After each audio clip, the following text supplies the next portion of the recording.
Baik, Alhamdulillah, Azan. teman-teman semua, kita bertemu lagi di hari Jumat ini. Hari Jumat kalau di Mesir hari libur, dan sekarang jam 6 itu subuh, di sini baru jam 6 karena masuk musim dingin, jadi semuanya masih gelap, nanti baru terang tuh jam 7 pagi. Teman-teman semua, tak terasa kita sudah memasuki bulan Oktober tanggal 25 ya. Kalau teman-teman ingat tanggal 28 Oktober itu di Indonesia kita memperingati Sumpah Pemuda. Nah, izinkan Uma menceritakan tentang para pemuda pada hari ini dan bagaimana atau apa yang harus mereka lakukan sebenarnya di masa-masa usia muda mereka. Uma mau cerita dulu pengalaman Uma selama di Mesir sebulan ini ya teman-teman semua. Gimana, Masya Allah, Uma udah pernah cerita belum ya sama teman-teman semua? Di sini, khususnya di Azhar ya. Azhar itu sekolahnya sekolah yang kita bisa bilang sekolah gratis. Jadi semua orang bisa mengenyam pendidikan setinggi-tingginya. Sampai di kampus Azhar, di Universitas Al-Azhar Mesir ini nggak cuma jurusan agama, tapi jurusan kedokteran, jurusan apa teknik ya untuk jadi insinyur ataupun yang lain-lain. Tapi yang menarik dari Al-Azhar ini adalah tidak ada lulusan Azhar kecuali dia penghafal Quran. Jadi mau dia dokter, dokternya penghafal Quran. Mau dia insinyur, insinyurnya penghafal Quran. Mau dia bisnis, pembisnis, bisnisnya penghafal Quran. Em, Apapun profesinya dia penghafal Quran. Dan Uma lihat di sini, mungkin Uma sudah sampaikan di pertemuan yang sebelumnya, bagaimana gaya belajar yang menjadi sebuah kebiasaan dan semangat belajar yang sangat kuat. Anak-anak Uma semua di sana sekolah di Mesir, bagaimana mereka setiap hari nggak ada waktu sama sekali untuk terlalu banyak bermain, karena setiap hari pasti wajib ngafalin Quran 2 jam. Maryam itu umurnya 10 tahun, di sekolah dia itu PR-nya itu satu hari satu halaman Quran hafalan. Bayangin teman-teman semua, kelas 4 SD, bayangin. Sekarang sudah masuk ke 4 SD itu sudah harus hafal 10 juz. Mereka itu bukan takhusus loh, mereka bukan khusus ngafalin Quran, mereka itu sekolah biasa sekolah, setelah itu Quran gitu. Jadi eh, wajar kalau di sini penghafal Quran di mana-mana, wajar kalau terdengar Al-Quran di mana-mana. Al-Quran di restoran, Al-Quran di apa di mobil gitu ya, Uber gitu. Orang yang bawa taksi itu mereka putar Quran. Bahkan teman-teman pernah cerita beliau lagi mau Quran, lagi melantunkan etisya Al-Quran dengan hafalannya di halte bus. Waktu itu beliau seorang diri dan beliau ngerasa ya udahlah seorang diri, akhirnya beliau mengeluarkan suaranya. Tiba-tiba bacaan beliau dibenarkan oleh tukang listrik yang lagi benerin listrik di sebelah beliau. Ternyata tukang listrik ini, tukang-tukang itu juga hafal Quran. Disebabkan apa? Disebabkan di masa mudanya, masa kecilnya ya sekolah sambil belajar Quran, sekolah sambil belajar Quran. Uma ke kampus beberapa kali naik taksi, ya Uma nggak pernah dengar lagu-lagu selama di taksi itu. Selalu semuanya adalah Quran. Jadi wajar kalau kalau di negara ini banyak sekali Quran tuh sudah jadi kebiasaan di mana-mana, dan bukan sesuatu yang aneh gitu, bukan sesuatu yang wow baca Quran di halte, wow baca Quran di taksi, bukan sesuatu yang aneh karena rata-rata semua orang-orangnya seperti itu.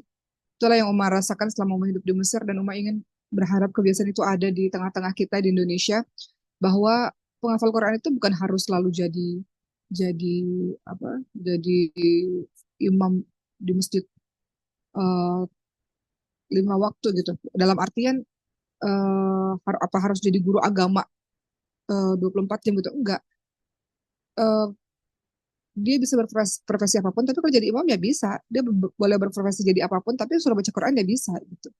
Itu sih sedikit mukadimah, yang sedikit awalan yang ada di keadaan di Mesir ini, yang membuat akhirnya Uma jadi membandingkan dengan negara kita. Negara kita tuh Masya Allah juga bagus ya teman-teman semua. Kayak seperti teman-teman di hadapan Uma, teman-teman semua adalah orang yang kuat belajar gitu. Tapi kita juga lihat pemuda-pemudi yang ada di Indonesia tuh kayaknya terlalu banyak main gitu. Terlalu banyak nongkrong, terlalu banyak ngafe, terlalu banyak ke mall, terlalu banyak main-mainnya, terlalu banyak. Sementara di sini nggak ada main-main terlalu banyak gitu. Karena semuanya sibuk dengan Quran. Quran itu menjadi keseharian mereka gitu. Oke, itu pembukaan ya teman-teman semua. Mudah-mudahan termotivasi diri teman-teman ataupun adiknya ataupun anaknya itu mulai dibiasakan hidupnya, masa mudanya nggak terbuang sia-sia, diisi dengan terus belajar. Di sini dokter itu udah umum, banyak sekali dokter di mana-mana dokter.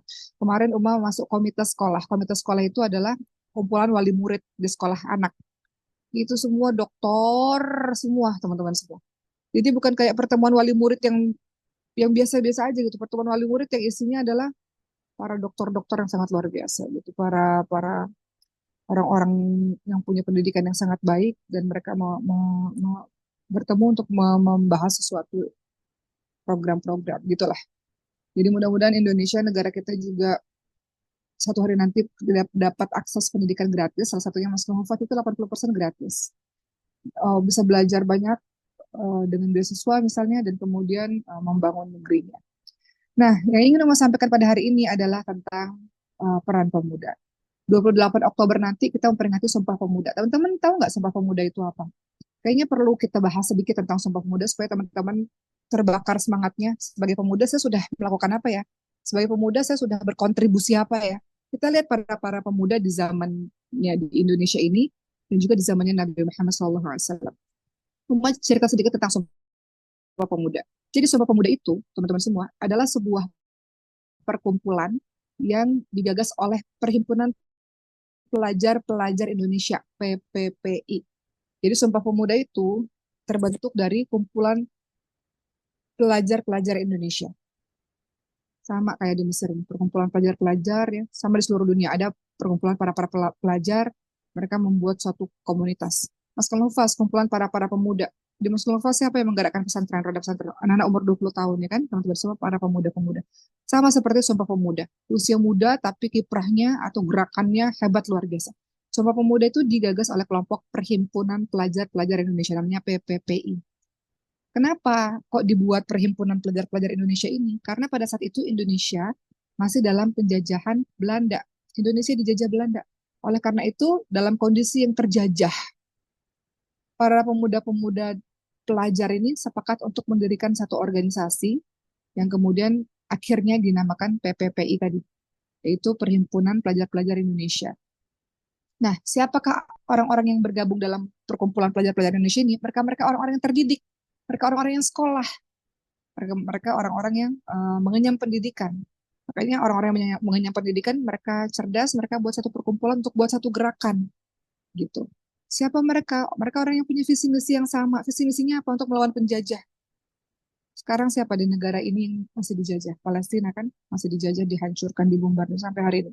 Mesir sama Palestina itu sebelahan. Makanya di Mesir ini banyak sekali pengiriman bantuan-bantuan langsung kepada para pengungsi Palestina yang ada di Mesir. Kembali lagi pada Sumpah Pemuda. Sumpah Pemuda ini para pelajar yang punya visi misi yang sama untuk melawan penjajah. Gimana caranya penjajah ini bisa pergi dari Indonesia, bisa disingkirkan? Gimana caranya agar seluruh bangsa Indonesia ini bersatu dengan semangat pemuda, semangat yang menggelora, mereka bersatu, nggak lagi terpecah belah, nggak bersuku-suku, nggak semuanya bersatu, karena kalau dengan bersatu, punya kekuatan yang besar untuk melakukan sesuatu untuk mengusir penjajah. Lidi satu biji nggak kuat, tapi lidi yang sangat banyak itu kuat, nggak bisa dipatahin, bahkan bisa mengenyahkan atau membersihkan sampah-sampahnya kan. Lidi aja sebagai analogi. Nah, Kongres Pemuda. Jadi Sumpah Pemuda itu ada dua kongres, ada dua pertemuan. Pemuda Kongres Pemuda yang pertama terjadi pada tanggal 30 April sampai 2 Mei 1926. Kongres Pemuda ini digelar untuk pertemuan kelompok pemuda dalam skala nasional. Jadi pemuda-pemuda dikumpulkan semuanya. Pada saat itu wilayahnya di Jakarta. Tujuannya apa? Untuk membahas pertemuan, strategi apa yang mau kita bahas ya. Bagaimana caranya kita bisa membebaskan diri dari penjajah ya. Kemudian para pemuda ini saling bertukar pikir satu sama lain. Gimana caranya kita bisa merebut kemerdekaan kita. Bagaimana seluruh orang-orang Indonesia ini bersatu. Itu semuanya digagas atau dibahas, didiskusikan oleh seluruh pemuda-pemuda. Kemudian terjadilah Kongres Pemuda yang kedua pada tanggal 27 sampai 28 Oktober 1928. Nah, disitulah di pertemuan ini barulah terumuskan yang kemudian kita kenal dengan istilah Sumpah Pemuda. Jadi sekarang teman-teman kalau bahas Sumpah Pemuda, teman-teman udah tahu sejarahnya gimana orang-orang terdahulu begitu bersemangat diawali oleh para pemuda. Pada Kongres Pemuda yang kedua ini akhirnya keluarlah isi Sumpah Pemuda. Mereka kemudian mendengarkan lagu Indonesia Raya menggema di dada mereka. Makanya Uma nggak suka kalau ada anak-anak Masjid Nafas yang tidak ikut upacara di tanggal 17 Agustus. Teman-teman tahu, di Mesir ini tiap hari ngedengerin lagu kebangsaan tiap hari anak-anak sekolah itu. Maryam Khadijah Ibrahim setiap hari sebelum mereka masuk ke kelas itu semuanya Upacaranya tiap hari, bayangin teman-teman semua. Gimana nggak cinta tanah air itu mau rasuk di jiwa mereka. Tiap hari nyanyi lagu kebangsaan. Setiap hari. Kita setahun sekali aja ada yang nggak ikut upacara. Gimana bisa cinta sama negaranya, ya kan? Orang yang belajar Quran, orang yang cinta agama, harus cinta tanah airnya. Di Mesir, bila di lagu itu tiap hari, bayangin. Mau sampai kaget sendiri, wah tiap hari upacara. Gimana nggak mereka cinta dan bangga pada negara mereka. Dari kecil diajarin, dari anak TK, upacaranya tiap hari. Nah, kembali pada Sumpah Pemuda. Sumpah Pemuda ini, mereka sama-sama mendengarkan lagu Indonesia Raya yang menjadi penutup dan pembuka ya pada saat mereka mendeklarasikan rumusan Sumpah Pemuda. Yang isinya adalah, teman-teman hafalin, kalau teman-teman ikut upacara di zaman-zaman sekolah, teman-teman hafal. Sumpah Pemuda, apa isinya? Pertama, ini penting banget sejarah Indonesia teman-teman semua, karena kita ini nggak hanya sekedar bicara agama terus gitu ya, bicara gimana akhlak yang baik atau ibadah, enggak, kita juga bicara agama juga adalah kita cinta tanah air. Uma ingin mengajak teman-teman pemuda-pemuda ini berpikir dong kita mau melakukan apa gitu. Untuk bangsa kita, kita mau melakukan apa, kita mau melakukan kontribusi apa. Apa kata teman-teman di Sumpah Pemuda ini? Mereka merumuskan. Apa isinya? Pertama, Sumpah Pemuda pertama. Kami putra-putri Indonesia mengaku bertumpah darah satu tanah Indonesia. Kami putra-putri Indonesia mengaku berbangsa satu bangsa Indonesia. Kami putra-putri Indonesia menjunjung bahasa persatuan, mengaku bahasanya apa? Bahasa Indonesia. Maksudnya di sini apa? Di sini adalah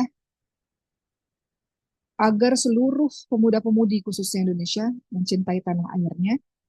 Kalau sudah mencintai tanah airnya pasti menjaga dan merawat persatuan di Indonesia. Indonesia ini macam-macam kan, agamanya beda-beda, adat istiadatnya beda-beda, sukunya beda-beda, semuanya beda-beda. Bayangkan kalau setiap suku itu mengatakan, oh suku saya paling hebat, oh tempat saya paling bagus, atau organisasi organisasi saya paling hebat, komunitas saya paling hebat, semuanya ngerasa paling hebat, maka akan terpecah belah.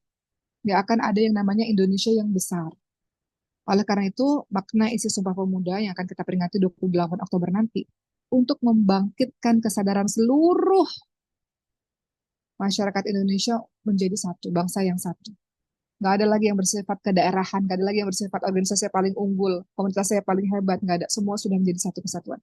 Nah, kalau sudah satu, maka akan kuat. Nggak akan ada orang asing yang bisa masuk untuk merusak atau memecah belah. Nggak ada. Kita kuat seperti satu lidi yang kuat gitu ya, sapu lidi yang kuat. Nggak bisa dipatahin, nggak bisa dihancurkan, nggak bisa. Jadi itulah makna tentang Sumpah Pemuda. Yang itu dimulai dari teman-teman. Kenapa orang-orang Indonesia harus ngafalin Quran? Itu dasar. Setelah Qurannya bagus, Masya Allah, tentu punya kecintaan yang kuat pada agama, teman-teman cinta pada bangsa ini, negara ini. Caranya gimana? Belajar betul-betul, jadi orang hebat, jadi orang benar, jadi orang jujur, jadi orang yang berdedikasi gitu untuk membangun bangsa ini. Orang pintar yang jujur, bukan udah pintar kemudian curang, udah pintar kemudian zalim jahat. Enggak. Orang pintar yang jujur, orang pintar yang mau buat Indonesia ini jadi bangsa yang kuat, gitu ya. Mau membuat teman-teman bangga sebagai orang-orang Indonesia. Nah, melanjutkan. Perkataan Sayyidina Ali bin Abi Thalib radhiyallahu anhu. Jadi nggak mungkin bangsa besar kalau pemudanya malas-malas tuh nggak mungkin. Pemudanya nongkrong-nongkrong, ngafe-ngafe, nge-mall berjam-jam gitu ya. Bicara hal-hal nggak penting tuh nggak mungkin. Kalau kita lihat dari sejarah Sumpah Pemuda. Ada pepatah mengatakan gini teman-teman semua. Orang biasa-biasa aja, orang yang buruk, orang yang kecil, kerjaannya tiap kali ketemu orang, ngomongin orang lain terus. Ngomongin kejelekan orang lain, ghibah. Itu orang kecil. Tapi orang normal, kalau ketemu ngomongin hal yang sehari-hari, normal, normal, sehari-hari. Tapi orang hebat, orang-orang yang luar biasa, setiap kali bertemu, membicarakan tentang masa depan, apa yang mau kita buat untuk agama ini, apa yang mau kita buat untuk bangsa ini, apa yang mau kita kontribusikan. Teman-teman tahu sebelum Uma lanjutkan cerita lagi, di Mesir ini, Uma tuh kayak hari ini nih, Uma bertemu dengan 5 organisasi datang ke rumah, 5 komunitas datang ke rumah. Semua pemuda, semua anak-anak Azhar. Kenapa? Yang satu mau bicara tentang gimana nih kita mau bicara mengenai pendidikan yang ada di Indonesia. Gimana caranya kita mau membuat satu pendidikan yang lebih baik di Indonesia. Berdiskusi soal itu. Satu komunitas lagi membicarakan tentang kita akan membicarakan tentang Palestina. Kita mau melakukan apa nih untuk teman-teman kita di Palestina. Pertemuan yang komunitas yang satu lagi mau ketemu tentang membahas bagaimana pelajar-pelajar yang sudah menikah. Kemudian gimana caranya agar bisa mendidik anaknya dengan baik. Komunitas yang keempat bicaranya beda lagi Jadi tiap komunitas itu punya kepentingan untuk bicara tentang masa depan, tentang visioner, tentang bagaimana caranya agar uh, umat ini menjadi lebih baik. Itu para pemuda tuh teman-teman semua. Yang dibicarain itu bukan sesuatu yang nggak penting, yang nggak ada artinya, sesuatu yang kita bisa buat, kita bisa berkontribusi apa ya, kayak gitu. Nah, apa kata Sayyidina Ali? Jika kamu ingin melihat masa depan sebuah negara, lihatlah pemuda-pemudinya pada hari ini. Sayyidina Ali mengatakan, jika kamu ingin melihat masa depan sebuah negara, lihatlah pemuda-pemudinya pada hari ini. Jadi jangan pemuda-pemudi itu, usia-usia teman-teman kan usia-usia jatuh cinta ya. Jangan sampai cinta itu boleh, nggak ada yang salah karena Allah memberikan rasa cinta kepada kita. Tapi jangan sampai jatuh cintanya teman-teman membuat teman-teman nggak bisa ngafalin Quran. Jangan sampai patah hatinya atau jatuh cintanya teman-teman terhadap seseorang membuat teman-teman nggak fokus belajar, membuat teman-teman nggak bisa melakukan hal-hal yang besar. Kontrol dirinya teman-teman semua. Jangan sampai ada masalah-masalah pribadi yang membuat teman-teman nggak bisa ngapa-ngapain untuk belajar, untuk ngafalin Quran, untuk berkontribusi pada umat. Kontrol dirinya untuk teman-teman minta sama Allah kekuatan untuk bisa mengontrol diri agar teman-teman punya fokus untuk bisa belajar dengan betul, punya fokus untuk bisa bersama dengan Quran dengan betul, punya fokus untuk bisa berkontribusi untuk kepentingan umat ini, masyarakat ini dengan betul, gitu. Karena kalau masalah pribadi aja nggak bisa diselesaikan, teman-teman nggak bisa bergerak untuk ngapa-ngapain. Sementara kata Rasulullah, apa khairun nas anfa'uhum linnas, sebaik-baik orang-orang yang bermanfaat untuk orang lain. Minta sama Allah, ya Allah kasih kekuatan untuk saya untuk bisa ninggalin hal-hal yang gak ada manfaatnya buat saya gitu. Minta sama Allah kekuatan seperti itu. Gitu ya teman-teman semua. Namun permasalahannya para pemuda kalau udah kenal yang namanya cinta dan jatuh cinta dan patah hati atau apapun itu agak sulit nanti. Karena apa perasaan kan yang dimainin. Jadi agak sulit. Jadi mau minta sama teman-teman, teman-teman minta sama Allah kan yang kasih rasa suka Allah kan. Kalau lagi masalahnya jatuh cinta ya. Minta sama Allah untuk teman-teman bisa fokus. Fokus untuk terus belajar, fokus untuk bisa memberikan yang terbaik untuk agama. Oke.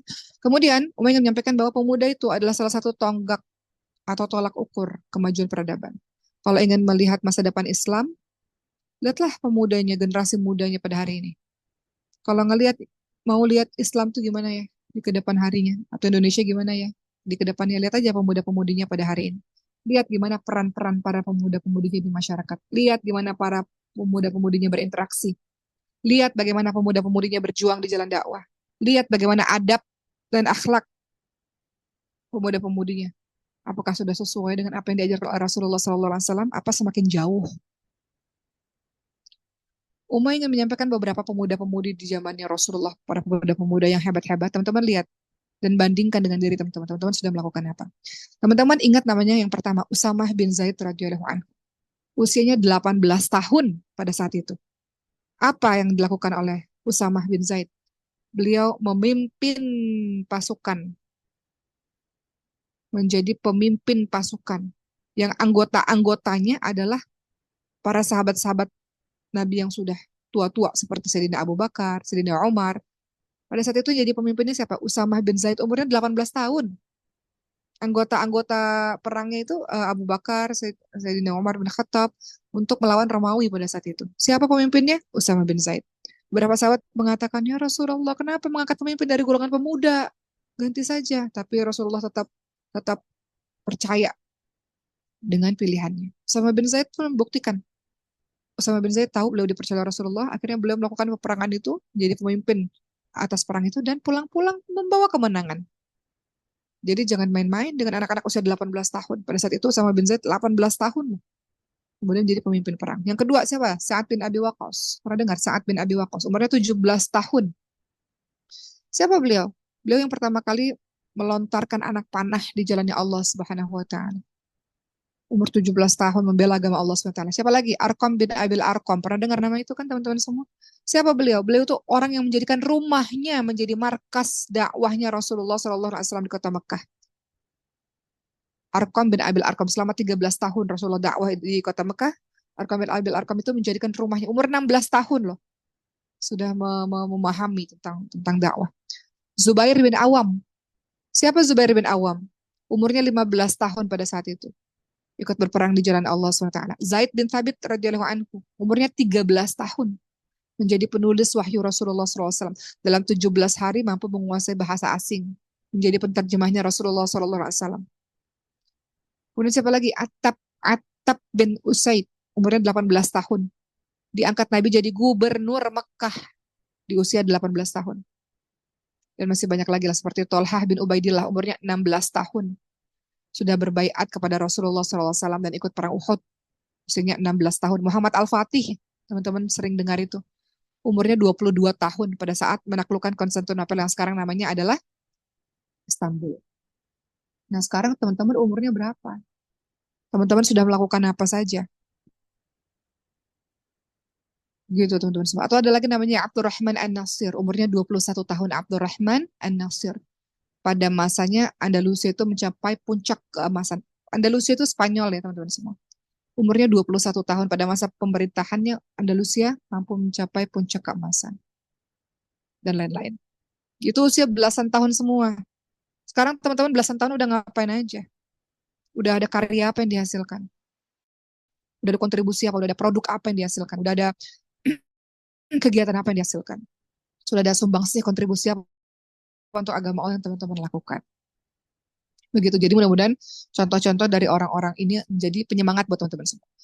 Tentu saja Allah dan Rasulnya memuji para pemuda. Teman-teman lihat dalam hadis pertama Nabi Muhammad SAW, apa kata Rasulullah dalam hadis surat Ahmad? Rabbmu kagum dengan pemuda yang tidak memiliki sepuah.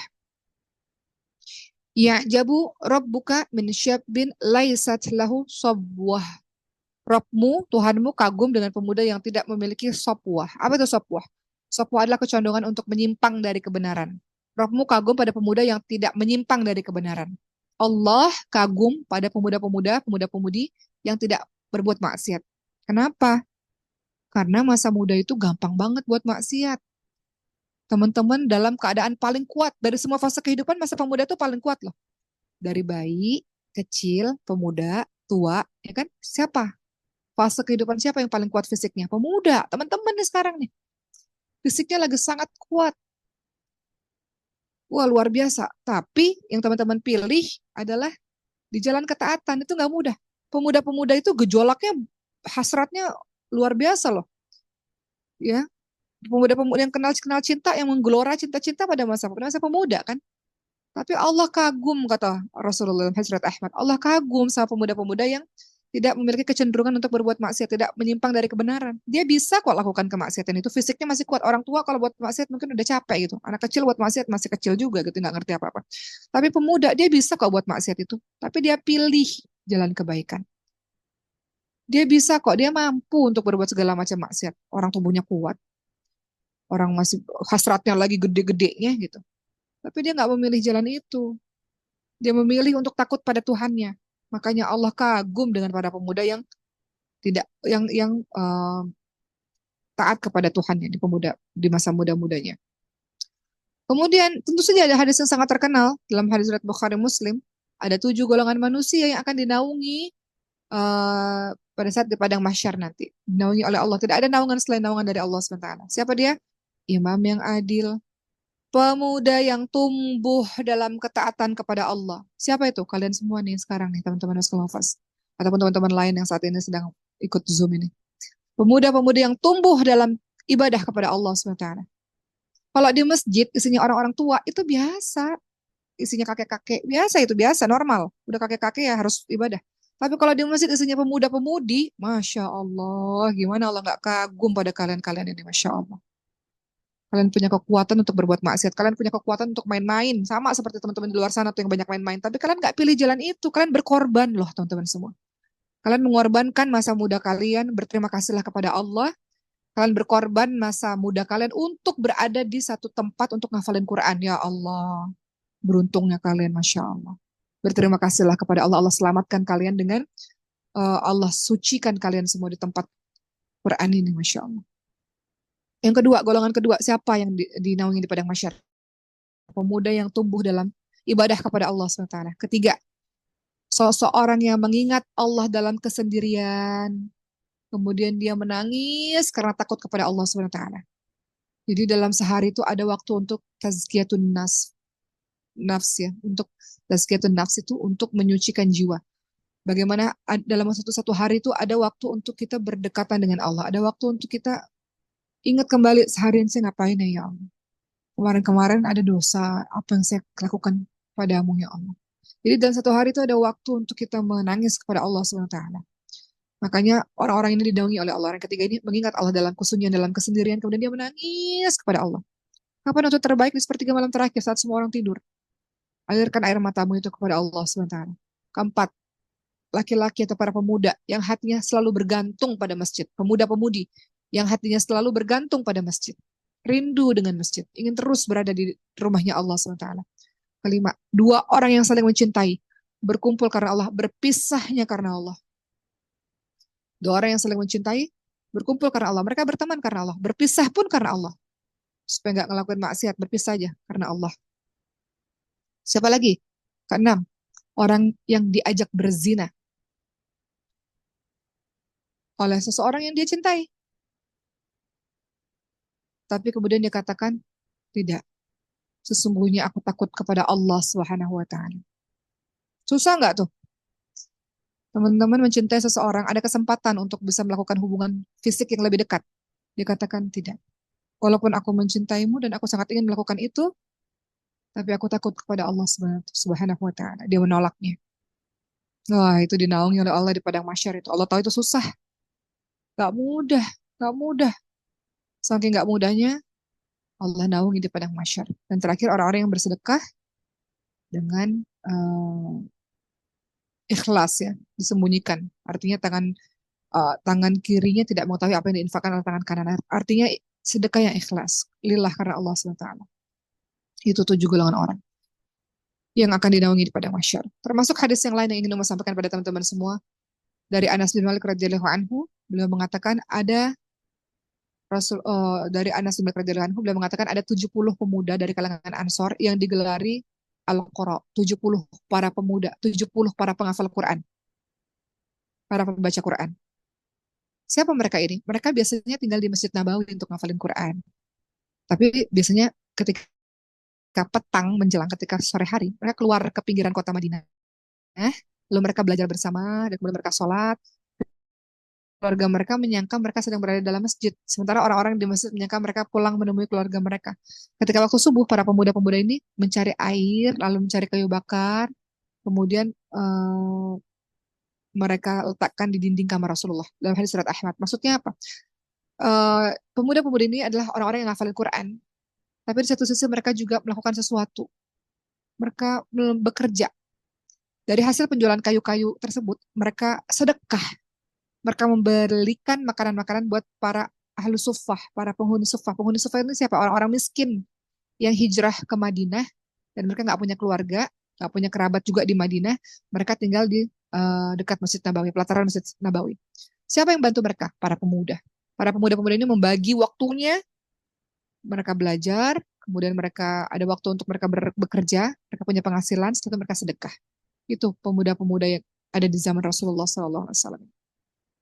Jadi masa muda ini masa sempurnanya pertumbuhan fisik teman-teman, semua kekuatannya sempurna. Dan ini nikmat dari Allah SWT, maka gunakanlah dengan sebaik-baiknya untuk mendapatkan ridhonya Allah. Untuk Allah senang melihat kita. Tapi ingat, di satu sisi masa muda itu masa yang penuh dengan godaan. Masa muda itu masa yang mudah sekali memperturutkan hawa nafsu kita. Peluangnya besar untuk kita terjerumus dalam keburukan, kesesatan, kemaksiatan. Peluangnya sangat besar. Apalagi teman-teman tahu iblis itu bersumpah kepada Allah. Apa yang dikatakan oleh iblis dalam surah Al-A'raf ayat 16 sampai 17, apa katanya? Katanya, "Tsumma la'atiyannahum min baini aydihim wa min khalfihim wa an aymanihim wa an syama'ilihim." Kata iblis apa?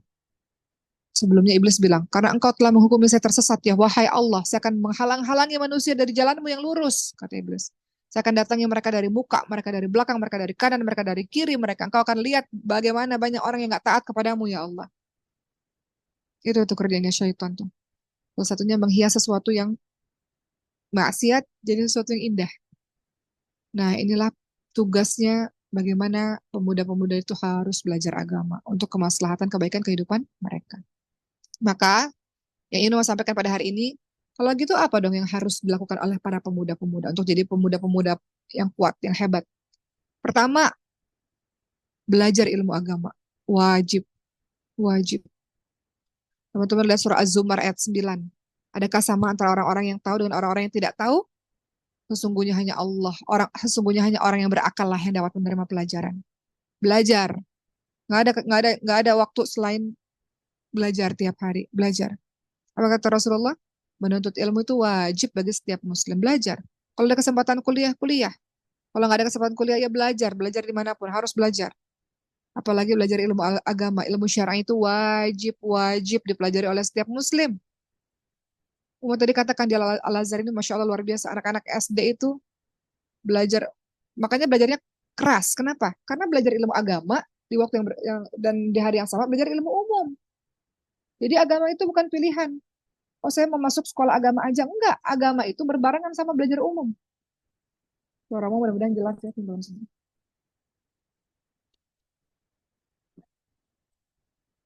Keras kan?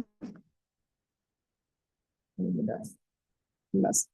Jadi, kenapa belajarnya lebih keras? Ya, ya wajar lebih keras. Kalau orang lain kan belajarnya ilmu dunia aja, atau yang lain belajarnya ilmu agama aja. Tapi di sini belajar ilmu agama, ilmu dunia bareng-bareng. Jadi harus belajar lebih keras.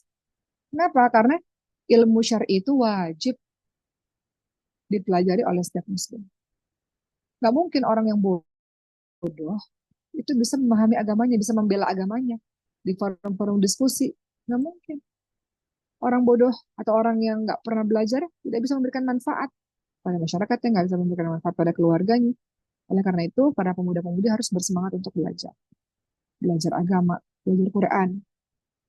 Setelah belajar Quran, memangnya Quran cuma dihafal? Enggak, Quran nggak cuma sekedar dihafal, Quran dipahami supaya teraplikasi dalam kehidupan sehari-hari. Itu yang pertama yang harus pemuda lakukan adalah belajar ilmu agama. Tentunya dengan belajar ilmu dunia lainnya.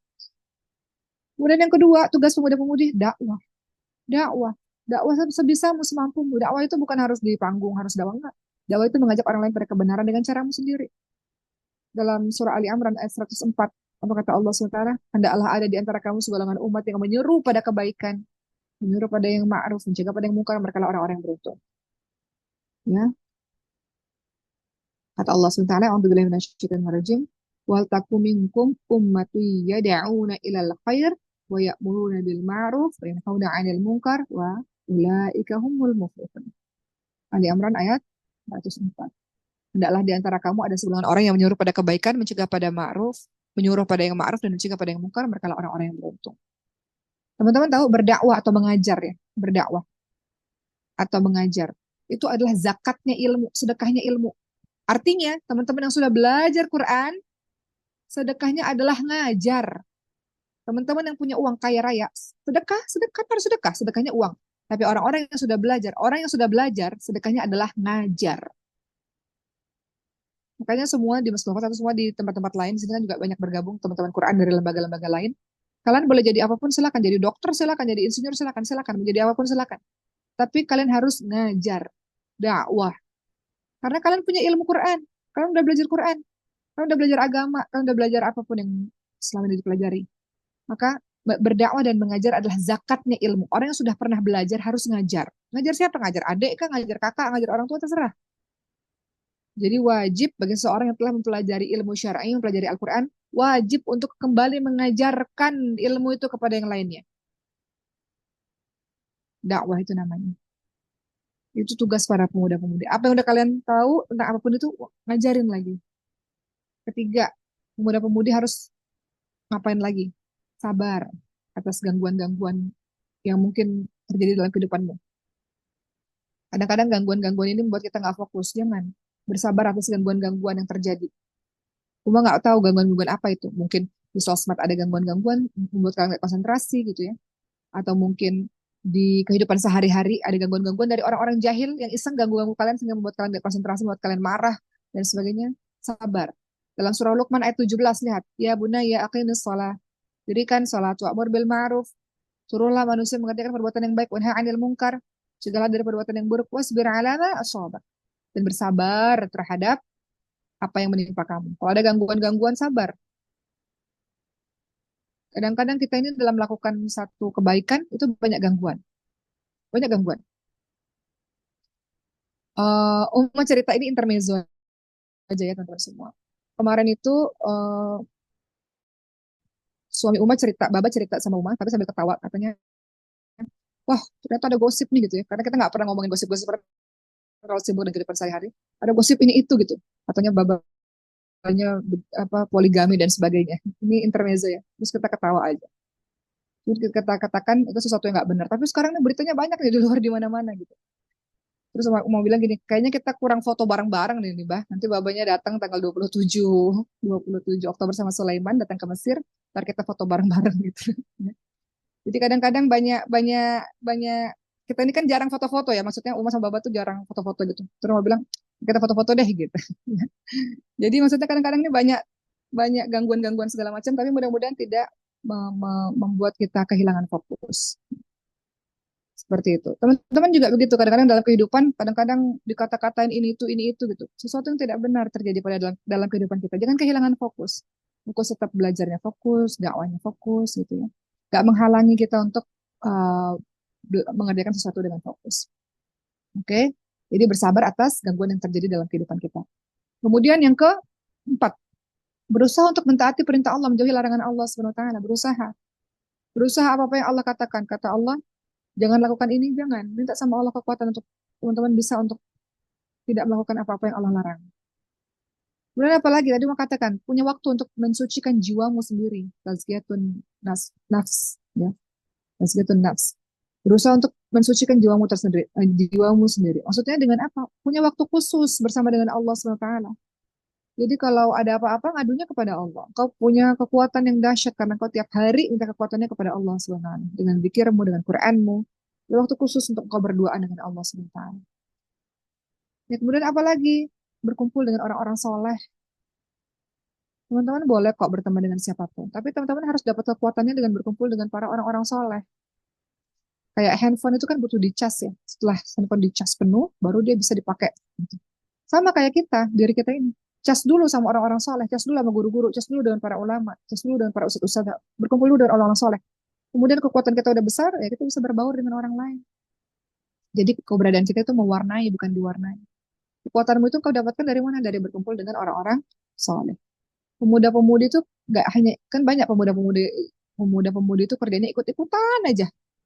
Kenapa? Karena nggak tahu, karena nggak belajar. Dia nggak tahu, karena dia nggak belajar. Oleh karena itu, kita mau belajar supaya kita punya prinsip, supaya kita tahu mana yang boleh, mana yang enggak, mana yang bermanfaat, mana yang sia-sia, mana yang perlu kita lakukan, mana yang enggak perlu kita lakukan.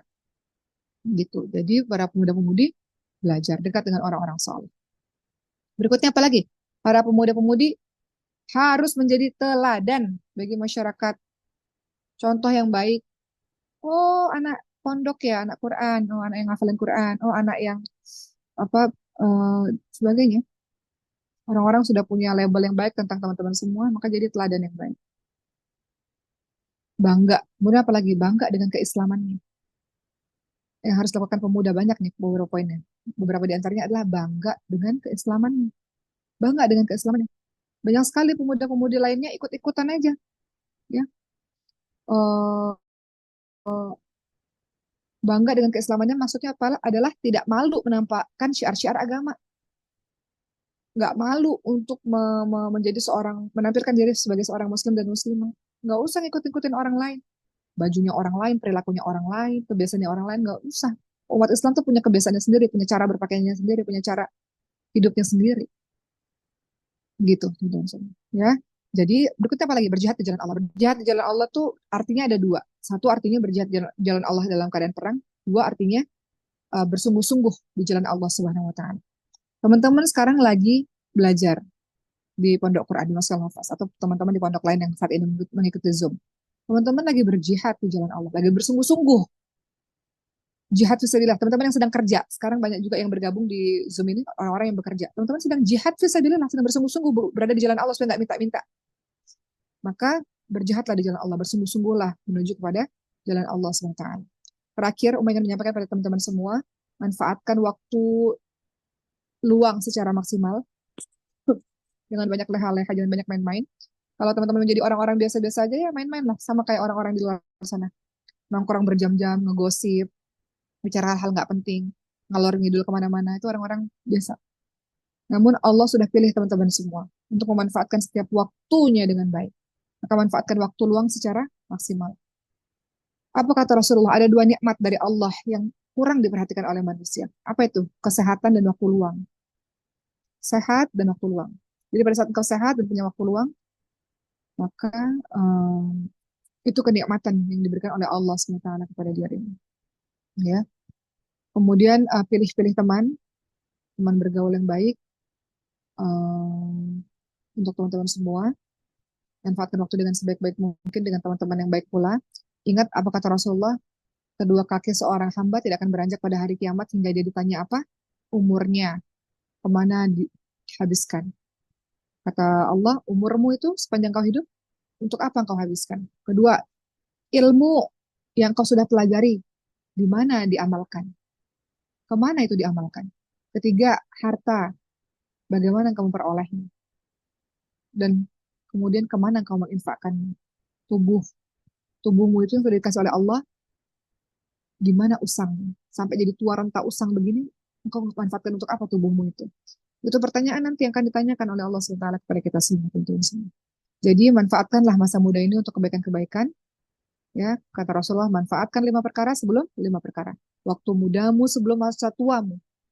Waktu sehatmu sebelum waktu sakitmu. Waktu kayamu sebelum waktu fakirmu.